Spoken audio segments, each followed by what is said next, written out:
I don't want to do either of those things. Yeah, but if you had to, though.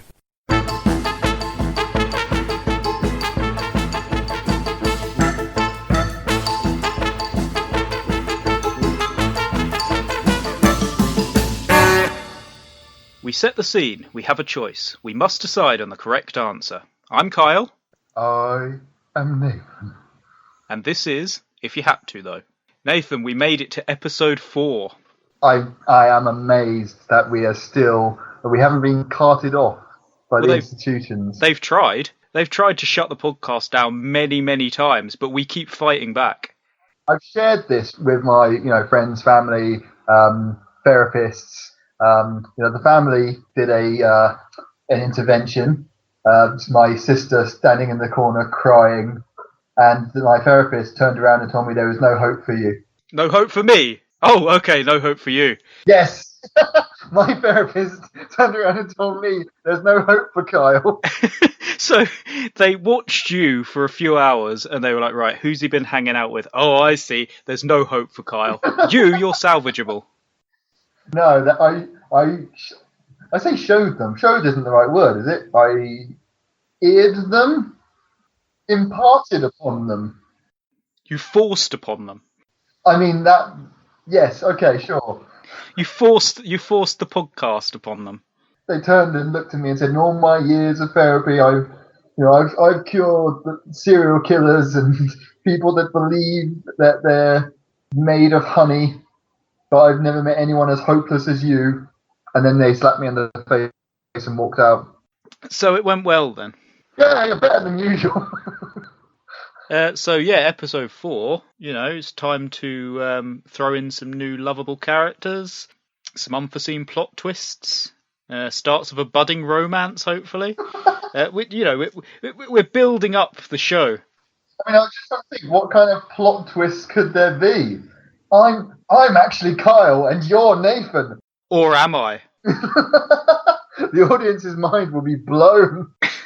Yeah. Oh, yeah. The things coming up. They're like, you should definitely keep listening because there is definitely going to be continuity. Every episode, it's just going to get more and more involved. Kyle, in our conversations, there isn't continuity in the space of 5 minutes. That's fair. We can't keep one train of thought on anything. I can't remember half the conversation I've had with you. But I'm sure they're completely insane. That's why we're recording and documenting them, because otherwise it is just completely forgotten.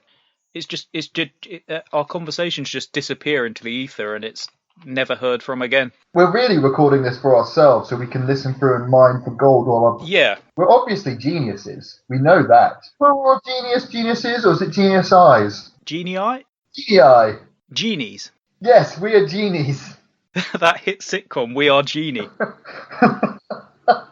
That's the plot twist. That's the plot twist.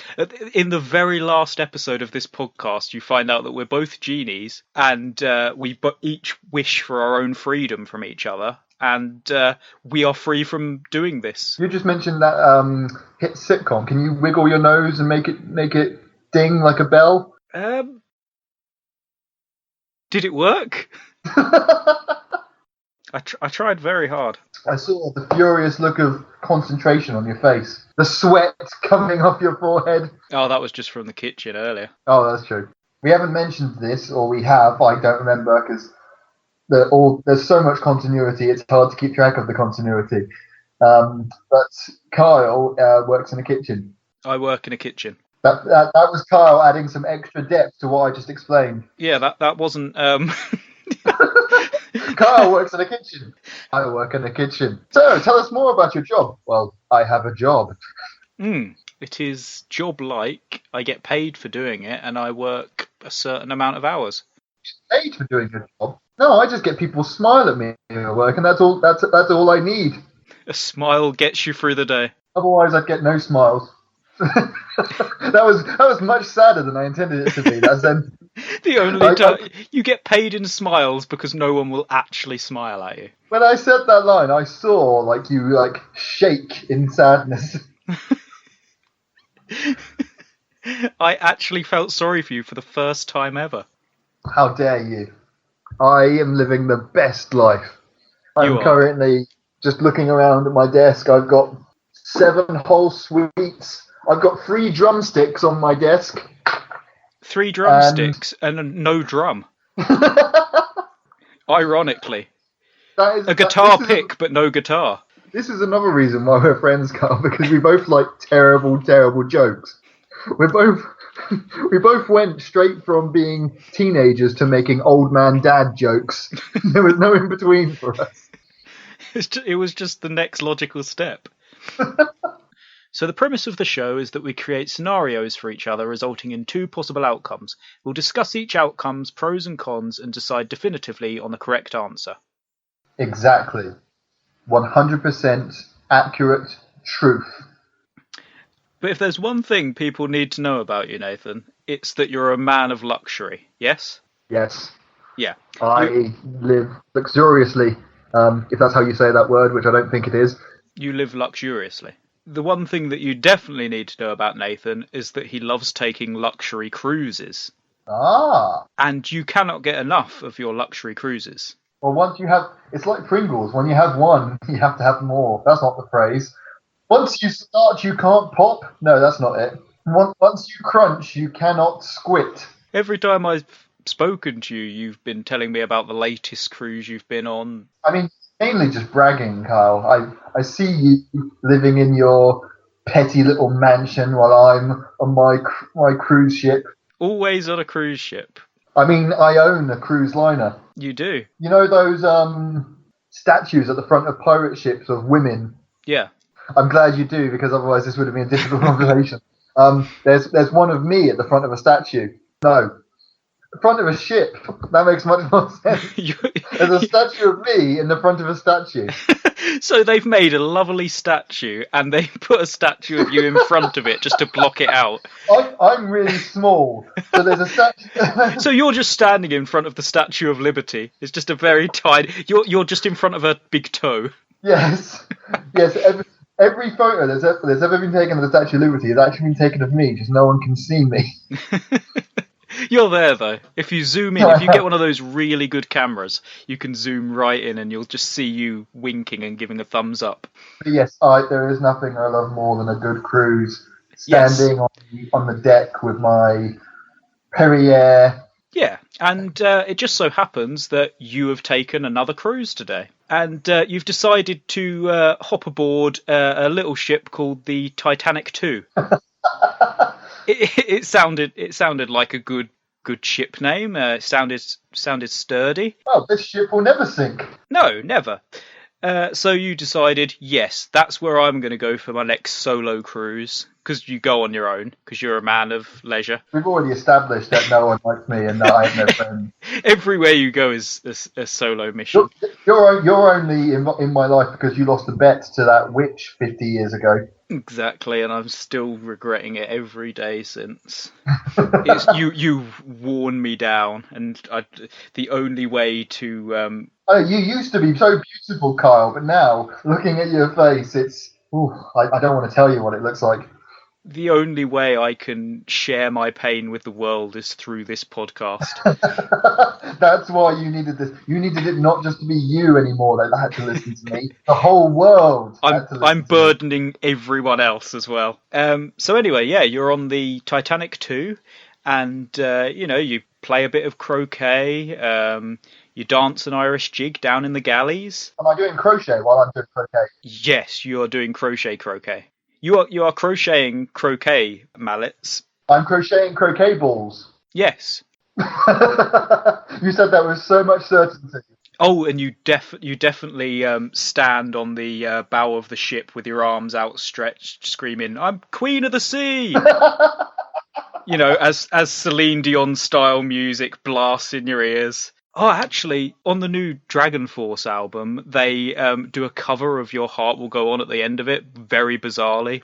It's very strange. And who is Dragonforce? Dragonforce. Do you remember the song, complete tangent again, but... I mean, yeah, you interrupted your own sentence to bring up a tangent. That's impressive.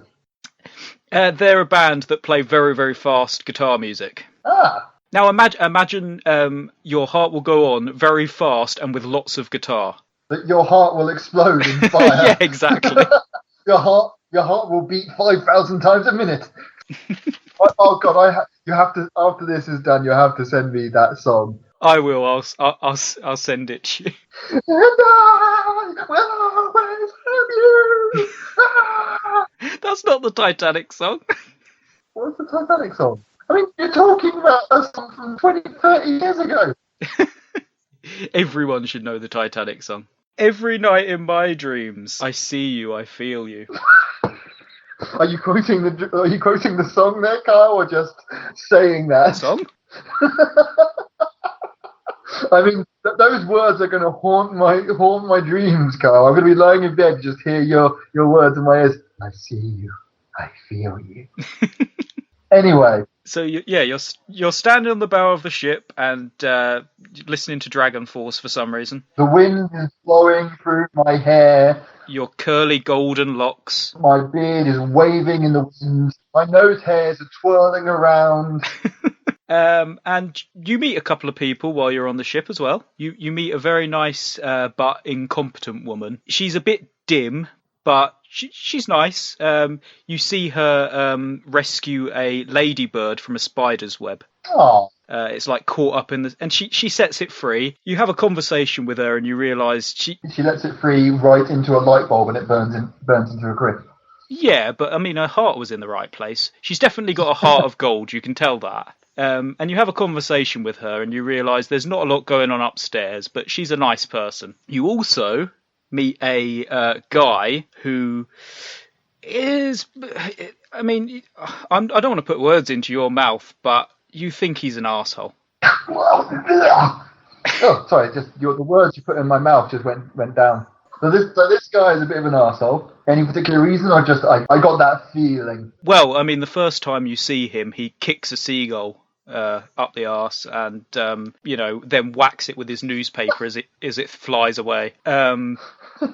So he is not a nice guy. Those two don't sound like they'd get along personally. One is saving ladybirds, the other's kicking seagulls. Yeah. What does the arsehole man feel about ladybirds? Oh, he hates ladybirds. He burns them with magnifying glasses. The bastard. I know. He steals lollipops from babies. You just see him wandering around the ship, just harassing people and, walking up to women, lifting his leg, farting, and then running off. he is just the worst. But he's not evil. He's not a nice guy, but he's not evil. He's just a bit of a jerk, a bit of an arsehole. He's a menace. He is a menace. His name's actually Dennis, ironically. Dennis, ironically? Dennis, ironically. That's an interesting second name. We need a name for this woman as well. This nice but incompetent woman. I'm just trying to think of like a real Bond-esque sexualized name. Legs McBootie. Legs McBootie. I love how you're writing this down. I'm writing it down so that I remember. So Dennis incompetently, did we say? What was his name? Dennis. It was, oh God, we really have got terrible memories. Was it Dennis incompetently? Not incompetently. It was. We said it Christ. 10 seconds ago. No, I know it begins with the letter I. Not Dennis, ironically. It is Dennis, ironically. Yes, it was Dennis, ironically. I'll write that down, Carl. For the love of God, and don't write it down wrong. In 5 minutes, I don't want you to say, and his name was Dennis Iguana. Okay. His name was Derek, incidentally. So, unforeseen by anyone, really surprisingly, the boat hits an iceberg. Good God. I know. You are out in the middle of nowhere and your boat just starts sinking. It sprung a leak. Well, it hit an iceberg. So, yeah, I guess. She's going down, Captain. Yeah, the violinists start playing their sad song because they know it's all over. And are they playing My Heart Will Go On at extreme speed? Yeah, they're playing the Dragonforce version of My Heart Will Go On. Yeah, it's very impressive. I mean, that does sound. That sounds worth drowning to see. Yeah, it is Dragonforce. The cruise ship booked them for that specific cruise. Wow. Because I mean, you've paid a lot of money. You paid top dollar, and you're English, but you've paid I top have dollar. I have paid the top dollar. The best dollar went into this. That's how much it cost, $1, but it was the best dollar. Oh, Printed it was the on best. the shiniest paper. It's a beautiful dollar. Smooth and silky and other S words that sound nice. Salami.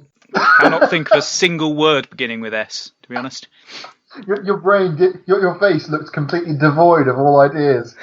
So in a event that's completely unforeseen to everyone, the Titanic 2 has hit an iceberg. And is starting to sink. The iceberg is starting to sink. The iceberg? No, the ship. Oh, I thought I could get out of that on a technicality. No. I thought, reverse psychology. We could hit the iceberg, then we start to sink, and then I go, no, you're the one that's sinking. And then the iceberg goes, oh dear, and then it drops to the bottom of the ocean. Are we not living in the Looney Tunes? Unfortunately for today's episode, we are living in hard, cold reality. The ship starts to sink, and you rush to the end, and almost everyone has got on their boats and are sailing away happily. But you get there happily. Are they enjoying the ship sinking? This is such a fun vacation. Hey kids, hasn't this been great? Now we get to ride away on boats, tiny little boats in the middle of nowhere. Look over there, Jimmy Jr. There's a dead person in the ocean. Poke him with the stick. They're playing, like when you're going in the car and the kids are trying to pick out the red cars. Like, oh, pick out the dead bodies, pick out the dead ones. Oh, there's a living one. You get 10 points. And okay, so all the people in the boats have gone. Yeah. But there's one boat left. It's a 2-seater. And is it one of those paddle boats? It's a very tiny boat. It's a little 2-seater boat, and more than 2 people, and it's going to sink. So you climb into one side, and who turns up but Dennis, ironically, and Legs McBootie. Well remembered. Yep, thank you. And so they turn up. Dennis looks at you and he says, look, I have survival skills. I know how to paddle that boat, and I know how to list things better than Kyle. Yep, and he said that specifically, even without knowing you. It was very strange. And I can get you to safety. So let me on the boat. That's a good sell. He's a good salesman. And Legs McBootie, she's like, I don't really know how to do anything. I can't really help you with the boat stuff, and we're in the middle of nowhere, and I can't really. I don't know any survival skills or anything, so but please take me anyway. I can offer you nothing, but please take me because I'm a nice person. So your choice. I mean that's what I say to women when I'm asking them to go out with me. I have nothing to offer you. I am just an empty shell. I literally, I have no redeeming qualities, but please, I'm begging you, go out with me. Yeah, so you've got a choice. So you either pick the nice woman who can not really offer you much, or the arsehole guy who, remember, kicked a seagull and, stole from kids and farted on women. And he steered the ship into the iceberg. Let's not forget that. Yeah, it was his fault. He was drunk, and he just burst into the captain's quarters and just took the steering wheel and said, "Don't worry, I can drive." Hey! And just spun the wheel until you crashed into the iceberg. So it is his fault also. But you're in the middle of nowhere, and you're not probably your chances of surviving without him are pretty slim. So here's your choice, basically. You pick the nice woman who can't really offer you much. But is very nice to ladybirds. And is very, very nice to ladybirds. She saves them. Well, what was with the very, very? She's not sleeping with him, Kyle. She She's very, very nice, if you know what I mean. she's like, you know how Catwoman's like all the cats love her. She's the same, but with Again, ladybirds. Catwoman does not sleep with cats. I mean, she sleeps in a bed with them, but not with. I just want to make that perfectly clear. Yeah, it's the same with Legs McBootie. I wish we'd have picked a better name now. She just has like little ladybird familiars following her around wherever she goes. Oh, she's like Disney princess. She's like Snow White. Yeah. She's like. Wow, you said that with so much excitement, Kyle. Yeah. Well, yeah, just thinking about it, she's such a nice person. They probably help her get dressed in the morning. Oh yeah, definitely. They pick up her shawl. So that's my choice. I've got either the greasy. He looks like, you know, a 90s businessman. He's got a suit, gelled black hair. Oh, he's definitely. Probably, even while the boat is sinking, he's on his mobile phone, talking to someone in Japan and dealing with trade deals and telling them, I need this deal on my desk by the morning. Yeah, tell those sweatshop workers to work faster. You know, he is just scum. I'm not paying him a penny a year for nothing. But while she is standing there, a twinkle in her eyes, ladybirds flying around her, the fish are actually swimming around in the shape of a heart. Yeah, she has her hands pressed together and she's looking up at you with those big anime eyes. And she definitely has sweets in her handbag.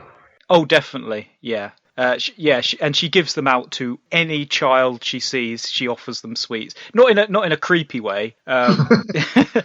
In a you know, she probably has them in a little basket over her shoulder. Oh, now that's so much sweeter than just in her handbag. Carrying around a basket full of sweets. Yeah, and she always asks the parents' permission first. She doesn't just go up to the children. I am literally imagining a Disney princess now. I'm imagining she's dressed like one. She's got a little pretty dress on. Yet we've given her the hideous name of Legs McBootie.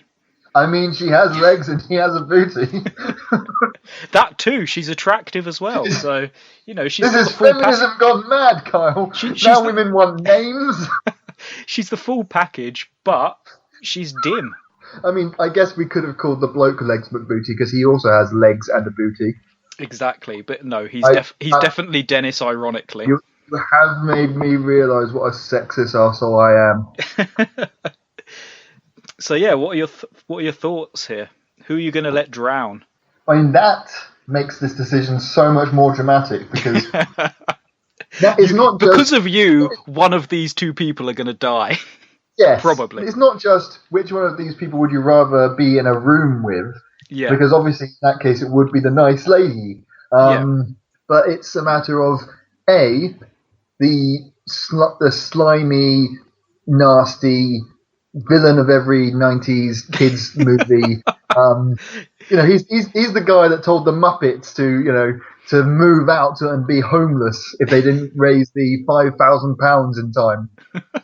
And the children's hospital, he was closing it down so he could build a big supermarket. Yeah. Yeah, I was just trying to think of a funny word for a supermarket. A mega mart. A mega mall. A mega mort. A mega mall. Oh, that makes much more sense. Like Darth Maul, but giant. But mega. A mega mall. I mean, now we're just coming up with better ideas for Star Wars, Kyle. Just adding mega in the beginning of everything. We have established that you wrote Star Wars, so... We have, yes. And you invented the internet. And I invented the internet somehow. You don't even know how you did it. It's like how penicillin was invented by accident. It was definitely like that. I was sitting under a tree, an apple fell on my head, and I was like, oh, the internet! You were sitting under a tree. You had a computer, but there wasn't internet. This is pre-internet, so God knows what you were doing with the computer. This would be so much better if you could actually do something with it. This would be so much better if I could randomly look up pictures of tigers eating pie. Yeah, instead of what you usually had to do is travel all the way to China? Do tigers live in China? This is where we show our knowledge yet again. Where do tigers come from? The North Pole. The North Pole. Yes, you're right, Kyle. The North Pole. North Polean tigers. Okay. Anyway, that wasn't what we were talking about. Dennis, ironically, Legs McBootie, who are you going to save? It's not just a matter of who I would save, it's a matter of which one is the best to choose for myself. Because, I'm a selfish monster. I don't care which one of them dies. Which one of them benefits me. Exactly. So we've established that the Dennis, ironically, is a survival expert, and he's guaranteed me that if I let him on the boat, we will make it and we will survive.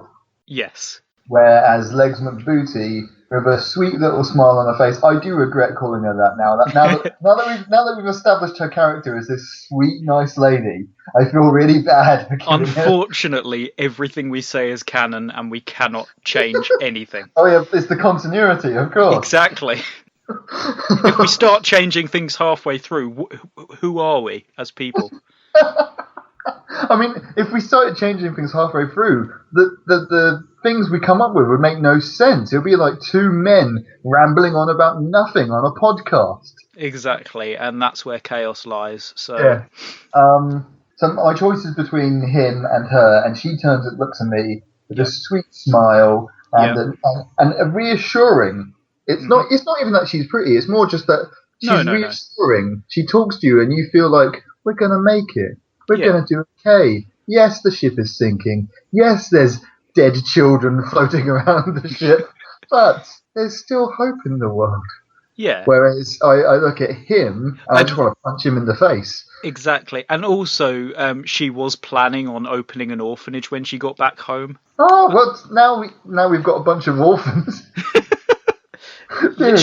She's fairly wealthy. I'll give her that. I mean, you have to be to go on one of these luxury cruises. That is true. Yes, it is for the exclusively wealthy. That's why they didn't let you in. You're only. Oh God, no! They wouldn't have allowed me up to the front desk of the. No, you're a peasant with £5 million. I mean, God, I don't even know how you live with that. It's not until you have 20 bajillion, godzillion, mega. Godzillion. Yes. Wow, that's how big. Wealthy I am, Kyle. I have money you don't even know existed.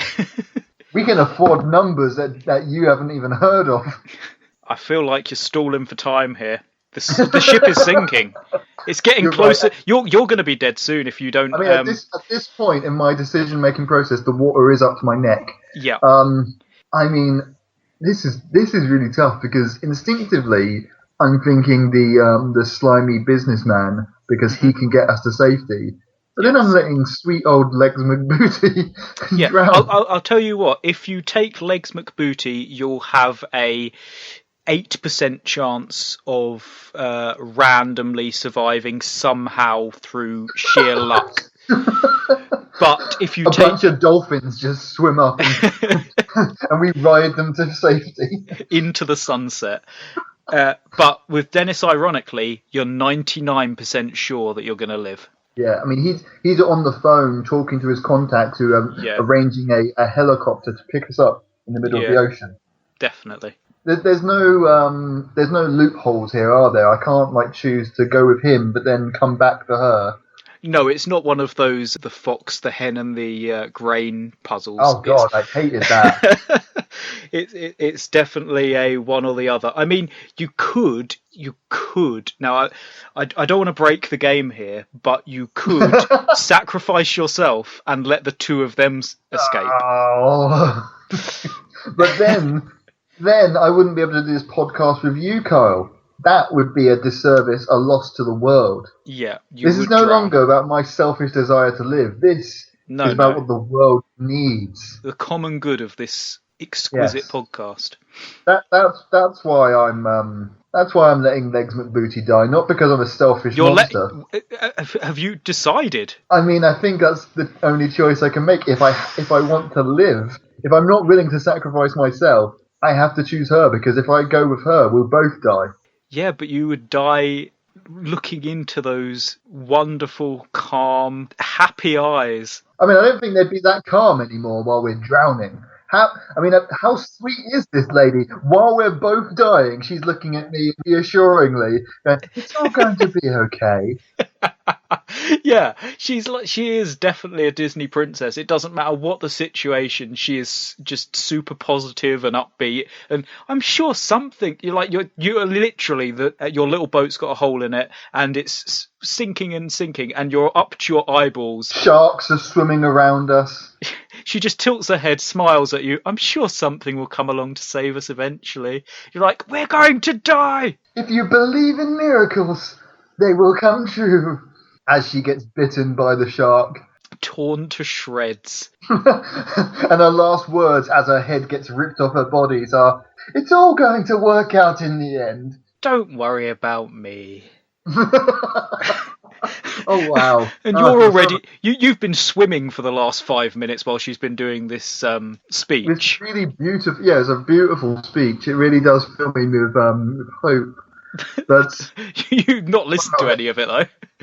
No, this makes me feel so much worse. So are you changing your mind now? He does. To be fair, just because she's nicer than him doesn't mean that he deserves to die and she deserves to live. Not at all. No. It's not like he's killing actual people. No. Although we did establish he drove the ship into the iceberg, so I guess he has killed.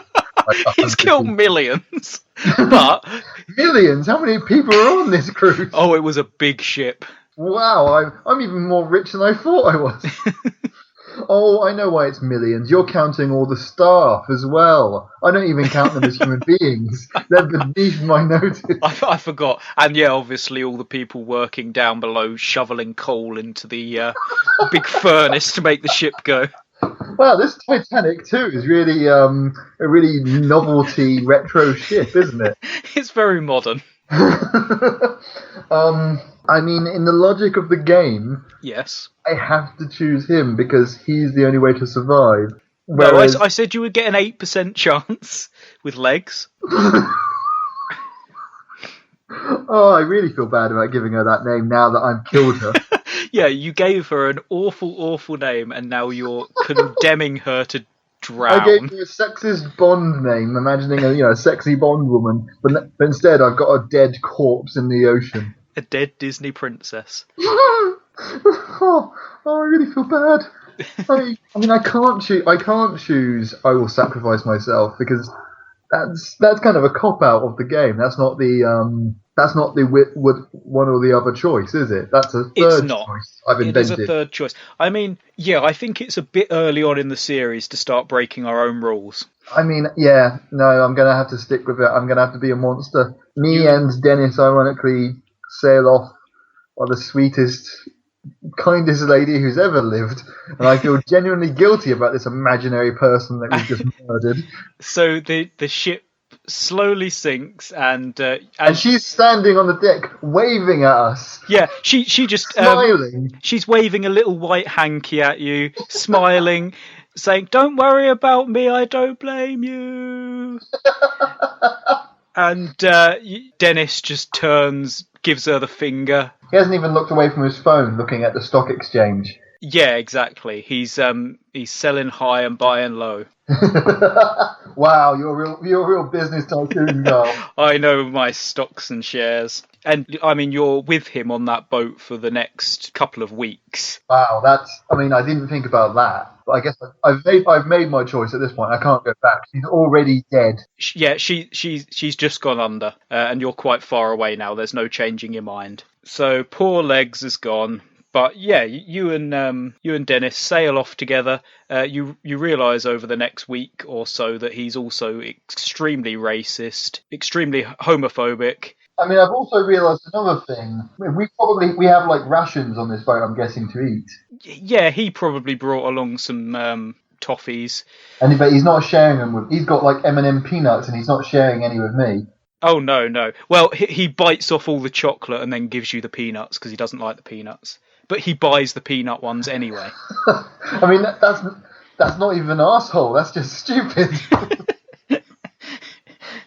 That's a ridiculous waste of money. He tells you that that the chocolate's better on the peanut ones. And we argue for like 5 hours about this. Me just going, just buy the normal M&Ms.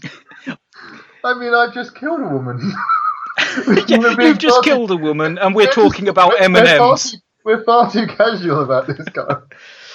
Oh dear. So yeah, you have decided that you're going to save the arsehole Dennis and spend the next week or so living off of his peanuts. Don't look at me like that. I had no choice. Okay. Well, that's the end of the show. I need to go arrest myself. I can't believe you did that to poor Legs. She was innocent, and you left her to drown. You're a monster, Nathan. Yeah, I think I am. I can't defend that. So, do you have a question for me? Is there anyone that I'm going to potentially kill in a very horrible, horrible way? I mean, we already know what you did to that giraffe and Santa Claus. Don't mention that again. I only barely got away with it last time. Right, you've done it again? Badger! Sorry, every 10 minutes I've got to... I usually cut those out, but I think I'll leave just that one in. It makes the editing process very, very difficult having to edit the word badger out every 10 minutes. But it cut the tension very well. You know, I was here crying about having murdered that woman, and then you yelled badger, and I felt better. Woman? I don't remember any woman. You never remember, Kyle. That's why you're friends with me. I just forget all of the horrible things that you do. That is very convenient, actually. Yes. So, just trying to recover from my casual murder. Yeah. It's not really murder, but yeah. We're skating on the edges. Yeah. So, yes, while I am sailing away on luxury cruises, and absolutely nothing of consequence happens, and no one better ask me a thing about it at all, you and your family also have, I'd say, a little bit of wealth. I mean, compared to me, you are a peasant urchin, but, you know, compared to the common man, that you are a luxuriously wealthy man. Oh, yes. I mean, you're sitting there right now in your solid gold dressing gown. On my solid gold throne, in my solid gold house. Is this now a nursery rhyme? He lives on a solid gold throne, in a solid gold house, in a solid gold street. I mean, wearing a solid gold dressing gown is actually very uncomfortable. It's breaking your bones, but that's how posh you are. I cannot bend over or bend my arms or anything, but I'm just like very still and rigid. But you have people to bend their arms for you. Yeah. You have people to bend for you. I have people to chew my food. Yeah, you can't even clap your hands together because they're in the dressing gown sleeves. But you just look at your butler. What's your butler's name again? Oh, Gerard. I was worried you were just going to say Jeeves. No, I am not cliche. Gerard is my fancy butler. Ooh, your fancy butler. Your fancy man. You just have to look at him, and he brings everything over that you need. He anticipates your needs just with a look. Oh, yeah. Yes. In your extravagant home with your extravagant family, you are only heir to the throne of the Bennett wealth and kingdom. You know, after your family invented cashew nuts, the sky was the limit. I mean, wow. I also invented the internet. Don't forget. Yeah. That's ironically, that's peanuts in comparison to the cashew nut money. Yeah, that's where the money lies. Cashews. Yeah. Cashew nuts have impacted the world so much more than the internet. Definitely. Your family, the cashew tycoons, as the cashews, as the paparazzi refers to you, have made an agreement with the other wealthy family, the aristocrat family, the Pretensions. They invented marmalade. Are they bears? Are they a family of bears? I mean, I will. If there's one thing you should know about bears, it's that they love marmalade. I mean, legally, we're not allowed to call them bears, not after the lawsuit. So, no, legally speaking, they're people. Okay. Do they wear little anoraks though? They're wearing little bow ties. They've got hats. They're wearing no clothes, but they've got like shirt sleeves on somehow. Yeah. But they're definitely people, legally speaking. Okay. Yeah, so they have arranged. This makes the options are very ironic now. They have arranged. They've arranged an arranged marriage. Okay. So your families are joining together to form an even bigger tycoon monastery, the cashewnade industry, if you will. Wow. Marmalade and cashews coming together to form the ultimate combination. But to do this, they have to join their heirs together. So you, the Duke of Nuts. That's what I make Gerard call me. They want you to marry one of their daughters, and there's 2 different daughters that you can choose between. Okay. How I'm just trying to realize how these parents possibly came up with these 2 daughters is. I mean, again, it's legally speaking, we can't even contemplate. But the 2 choices you have to marry are a shaved baboon in a dress. Okay. Yep.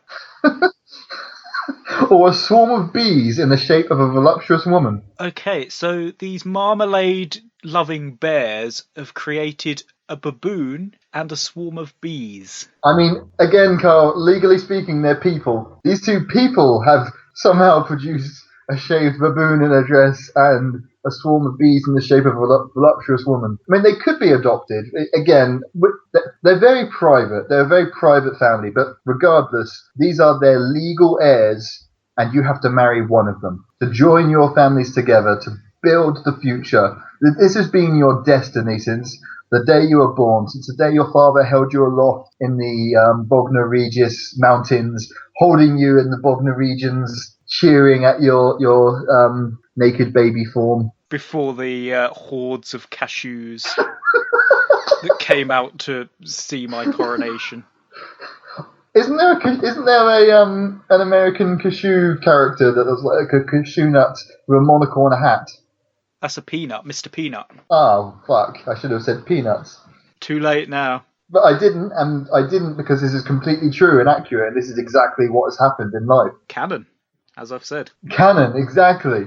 Continuity. So those, Kyle, are your choices.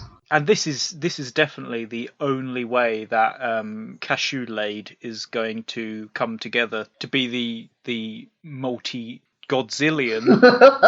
Yeah, see, this is the only way your family will ever catch up to my family's wealth. Yeah, and that's all I strive for in life, is to beat you at everything.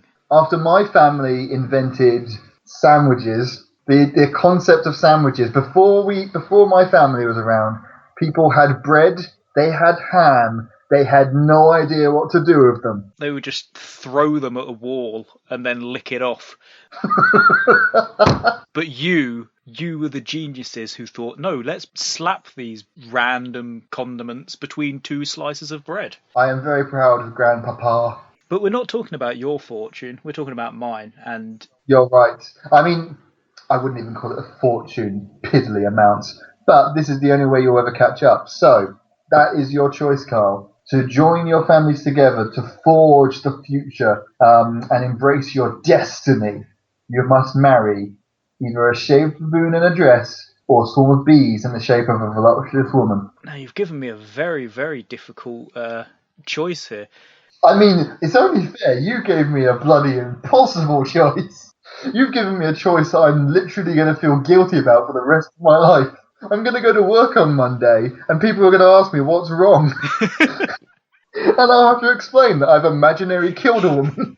So a baboon in a dress. A shaved baboon. Shaved baboon. Oh, so it's nice and smooth. And I should establish, it is a female baboon, so, it's got that shapely figure. I don't know. Baboons, yeah, yes. I'm just trying to think the baboons have breasts. I'm sure they do. I haven't searched that online in a while. Really? That was the first thing I did when I invented the internet. Baboon breasts. I mean, I mean, you'd be surprised how easily it is to fall onto that on the internet. It's like when you put in an innocent word, I can't think of any innocent words at the moment. My mind is filled with smut. It's like when you're looking up rump for steak. All that comes up is butts. Yeah, I programmed it to do that specifically. It's only your computer, to be honest. You filthy, filthy man. But yes, you have met these two women, these two Two beauties. heirs to the Pretentian fortune. I guess I should give them names. They've introduced themselves to you, Carl. Why don't you tell us their names? He said, handing the buck. Is that a phrase? Handing the buck? You passed the buck. No, I handed it over. You handed me the buck. You handed me your dollar. No, you're not getting my top dollar. Okay, so the baboon is Dolores. Beautiful, sweet Dolores. And the swarm of bees are Beverly. Are they constantly in the shape of a voluptuous woman, this bunch of bees? I mean, yes, they are a swarm of bees in the shape of a voluptuous woman. They never break formation. They are constantly this woman. So it is a woman-shaped swarm of bees that walks around. Its mouth can move. It can put on different kinds of outfits and dresses. Yeah, but it's not like I'm technically marrying 50,000 bees. I'm marrying... No, they have a shared consciousness through the science of shut up. This is much more difficult than choosing between a spatula and buckaroo, isn't it? Certainly. So I would have to perform husbandly duties, I assume. I mean, you are expected to produce an heir to the Bennett fortune. To continue on the proud tradition of cashews and marmalade. Yes, proud traditions. And I'm just thinking that's going to be quite difficult with bees because of their stingers, and there's quite a lot of them. They are, in all legal and medical terms, one individual. They are joined together through psyche, and so they are capable of carrying out, I was going to say wifely duties, but that sounds sexist. They are capable of having husbandly duties done to them. That sounds worse. Husbandly duties done to them? I mean, this podcast has just revealed me to be a horrible sexist monster. Yeah, pretty much everything you've said this episode. I mean, Legs McBootie. Sorry to bring that up again. I mean, I'd rather you didn't bring her up. She's at the bottom of the ocean. No, she's come back now. She's a zombie.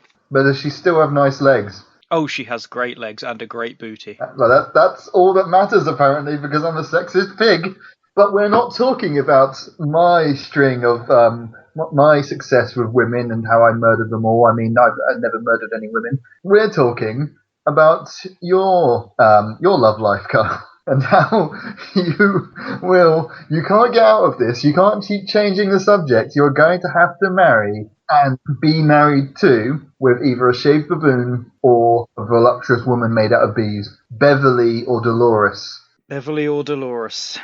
How much humanity do these two lovely ladies have in them? Is Dolores literally just a baboon in a dress, shaved? I mean, Dolores is very inquisitive, very intelligent. She can count up to 5 with her foot, and she's able to paint colours, whereas the bees, in the shape of a voluptuous woman, are able to do other things. They're able to do other things. The bees... Beverly, we should call her by her name. Yeah. Beverly. Don't want to be disrespectful to my future wives. Come on now. You only get one, Carl. I know. I'm having to try. You can't marry both of them. I know. No matter how much you want to. But that's where the conundrum is. Beverly is a great conversationalist. Oh, so the bees can speak. Yes, but everything does come out in a buzzing noise. Every word has a v at the end of it. But no, she's quite witty. She's well read. She's got a great personality. So I suppose the choice is again sort of. I mean, Dolores we're being very assuming here, Carl. Assuming that the biggest problem is you having to choose one of them. What about yourself? Are you making appealing to these women? Hey, have you put an effort in this morning? Have you put on your best suit? I'm still wearing my golden dressing gown. Oh, of course. And, I'm heir to the cashew dynasty. Yes, that is So- true. The presumption of wealth alone makes a man 10% more attractive. At least. You could be the most handsome man in the world, but if you're poor, no one's going to want you. It's all about the money. Yeah, that's why I don't have to worry about it being the ugliest man in the world, but also the richest. I'm swimming in it. Yep. I don't know what I meant by it. I don't want to go further with that. But yes. So Dolores she's a nice baboon, but a little simple. She is a very nice baboon. Yeah, a very nice baboon, but very simple. She can count to 5. She's sweet. She's innocent. She's got these sweet, innocent eyes, very much reminding me of Legs. And she looks at you with innocence while throwing her feces at you. But then we've got Beverly, who I could actually hold a conversation with and talk about intellectual things. She reads. The only worry there is that she would be a little too intellectual for me and would make me feel dumb. At least with Dolores, I would be the smart one. I mean, I can count to 10. Wow. Okay, you're right there. I was going to say it was a 50-50, but you're right. You'd be the smart one. Whereas with Beverly, you might struggle to keep up. She's very well read. But then that would keep me on my toes. It would. It would really keep you on your toes. But it would be difficult to hold her hand, to give her a hug, to basically stand anywhere near her without being horribly stung. Yeah, but then with Dolores, I would be able to hold her hand, but she would squeeze pretty tightly, I'm assuming, and a hug could crush my ribcage. If you were to get into an argument, she could rip your face off with her hands. Yeah, I don't like that. But do you like being stung all over your body? I think with Beverly, though, because she is so intellectual, she would be very careful around me, very tender. She's a very considerate swarm of bees. So, yeah, I think I'm going to go for Beverly. Oh, so you've made your choice. You have embraced your future as the cashew king. Yeah, the cashew king and the marmalade matron. Oh, I like that. And together, you shall have your heir shall be the cashew-laid count. I mean, it's amazing how I came up with that. It's so quickly, Instantly. so witty. It was wow. No pauses, Razor no sharp. breaks, nothing. I've got a razor-sharp whip, like a. Did I say whip? You've got a razor-sharp whip. Yep, that's what I said. I think it's just talking to you, Carl. You're naturally intoxicating. Oh, that's what people say. That's what Beverly's going to say. Yeah. To your wedding night. Dolores will sit there looking snubbed with her arms folded at the front of the pews. I mean, why is the adopted sister of the swarm of bees watching you two on your wedding night? That's quite creepy. Oh, no, I meant at the church during the service. Oh, okay. She has to be a bridesmaid, and she's really upset about it. Yeah, she has to be the bridesmaid, yeah. Or the flower girl. I can just imagine the baboon in the dress But throwing... instead of her sprinkling flowers, she's just throwing her. She's got a bunch of her feces in one of those baskets that she's just sprinkling along the aisle. Sprinkling delicately, yeah. Oh yeah, it's beautifully arranged. Yeah. Just sprinkling them in little beautiful patterns. She sees a sweet little child. She holds out her hand, blows, and the species just flies into his face. And he's aghast with wonder. And so me and Beverly live happily ever after. It is a beautiful service. I mean, when they say, do you, Beverly, take this man to be your loving, wedded husband? And the tears of joy as a couple of bees fall off her face. And when the vicar says to me, do you, Kyle, take this swarm of bees... I mean, when the vicar turns to you and goes, do you take this? Oh my God, it's a swarm of bees! And then I turn to the vicar and say, do you mind? That's my future wife you're talking about. How dare And she is beautiful. Inside and out. She's wearing one of those veils that you have in really posh weddings. It's a veil of bees that she takes off of her face. Just made from another part of her that she's just formed into a veil. I mean, that's it. That's basically how she puts on clothes. She's shape shifting. That's how she's wearing a beautiful wedding dress. It's made out. Basically, it would be like if you had a naked person who had a dress made out of skin. Oh. Yeah, it's a beautiful image, isn't it?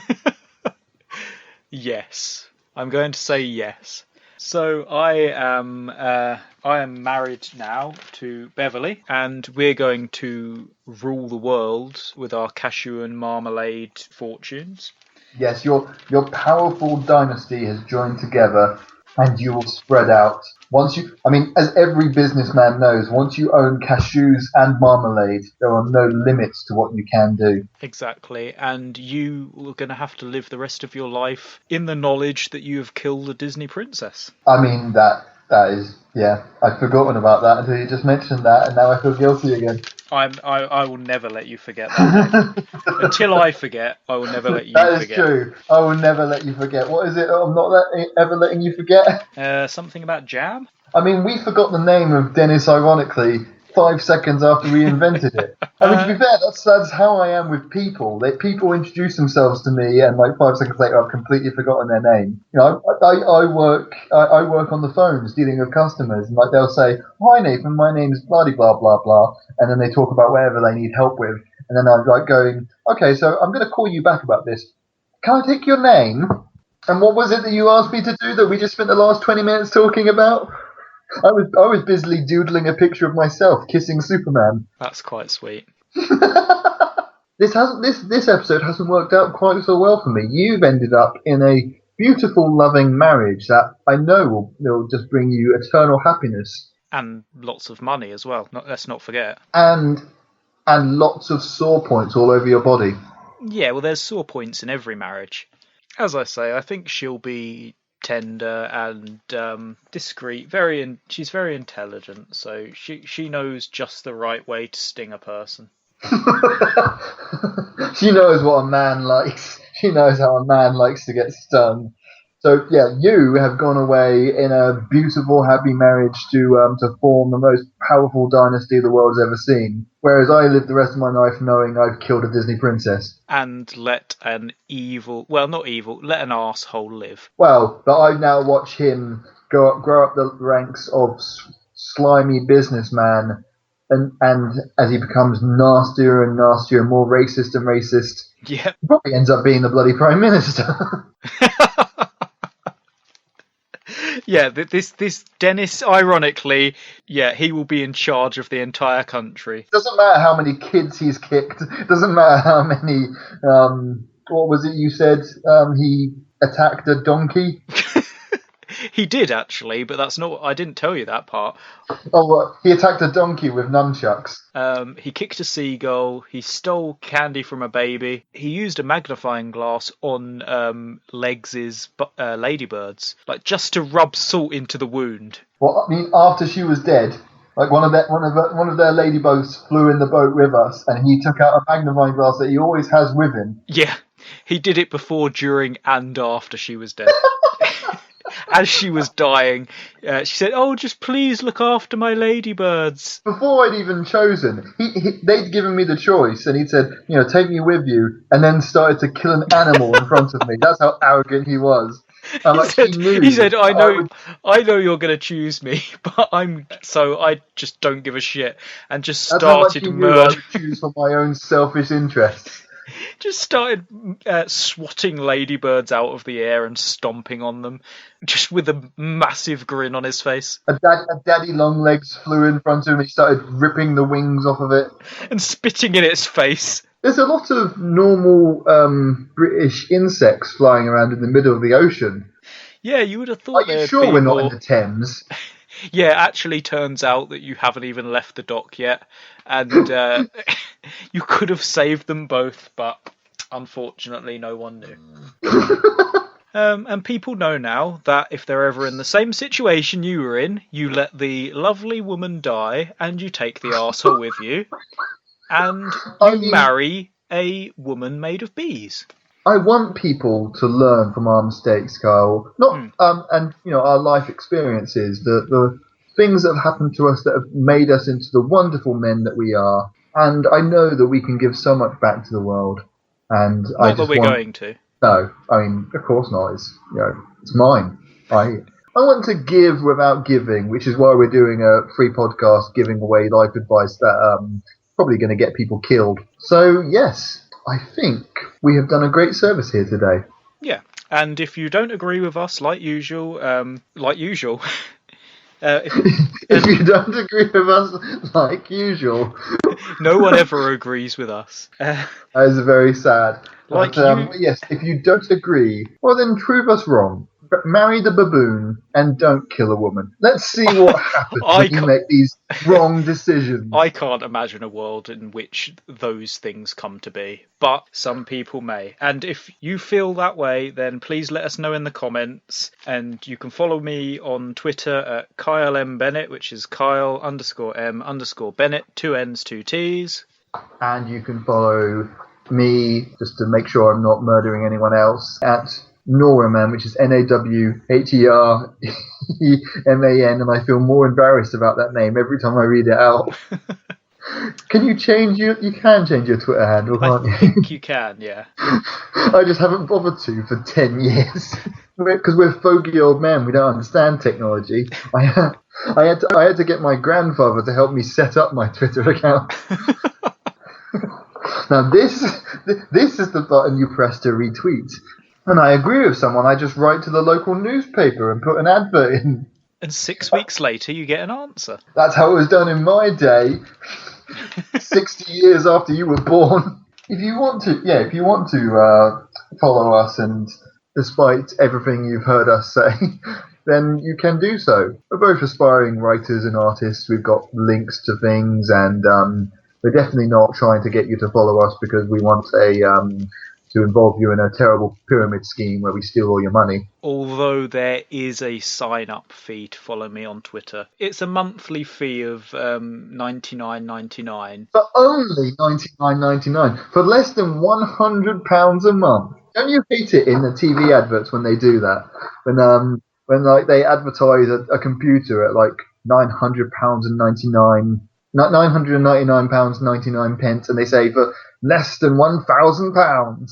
No, it's not. It's a 1 penny less. It's not really. It's £1,000, and you're going to give me a penny back. Thanks. But this is nothing like that. This is worth every penny of the $99.99 that Carl's going to be asking for. And I'm guaranteed to post on there, once every couple of years. Yeah, but when he does, it will be life-changing things. I mean, let me just see one of the most recent life-changing things that he said. That he retweeted Adidas.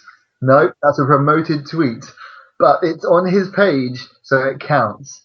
Courage, persistence, sacrifice. This has been If You Had To, though. I've been Kyle. And I, unfortunately, have still been Nathan. I can't believe you murdered a Disney princess. I mean, when we started this, I didn't imagine it would lead to murder. I didn't think this is where this show would go. What did you think this was? Did you think this was, fun, happy Kyle and Nathan's happy fun hour? No, this is a serious show, and your actions have consequences. That was my pitch for the name of the show, and you rejected it. Your actions have consequences, Nathan. No, I refuse to admit that. I mean, I'm rich, remember? I have no consequences. You can pay for the problems to go away. If I pay not top dollar, but slightly better than normal dollar, I can get all the problems to go away. And that is my final lesson. That is my final word. It's your final piece of advice. Yes, I was saying final so many times there. That is my final. That is your final fantasy. What did Tarrant used to say at the end of Would You Like to Be a Millionaire? Well, it was called Who Wants to Be a Millionaire, not Would You Like to Be a Millionaire. That would be a really easy game show. That's the question. To win £1 million. Would you like to be a millionaire? Yes. Congratulations, you've just won £1 million.